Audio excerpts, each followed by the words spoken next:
Assalomu alaykum. Ushbu video darsligimizda sizlarga Demet tizimining shifokor modulida bemorni qabul qilgandan so'ng yangi epizod yaratishni ko'rsatib tushuntirib beraman.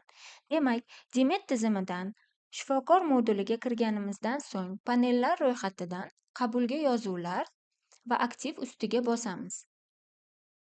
Va bu yerda ko'rib turganingizdek, shifokor qabuliga yozilgan bemorlar ro'yxati ko'rinib turadi. Navbati kelgan bemorni taklif qilish uchun taklif qilish tugmasi ustiga bosamiz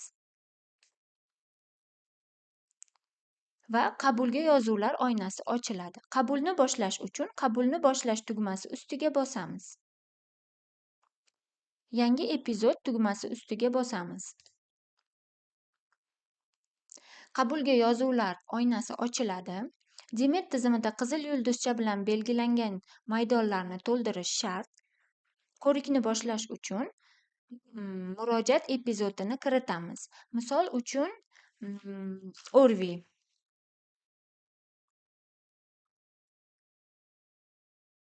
Kerakli shablonni tanlaymiz.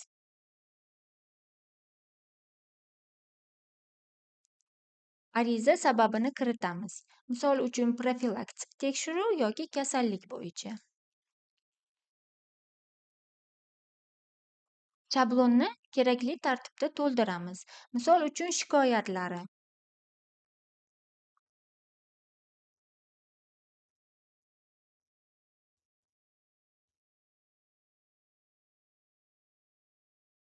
Yokida kerakmas bo'lgan joylarni o'chirib tashlashimiz ham mumkin.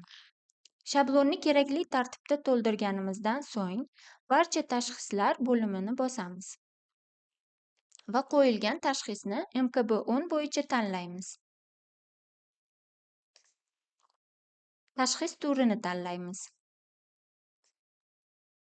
va tashxisni qo'shish tugmasi ustiga bosamiz.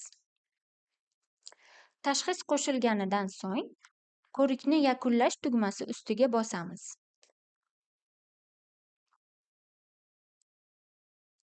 Bemorni yangi epizodini yaratish ketma-ketligi shulardan iborat edi. E'tiboringiz uchun rahmat.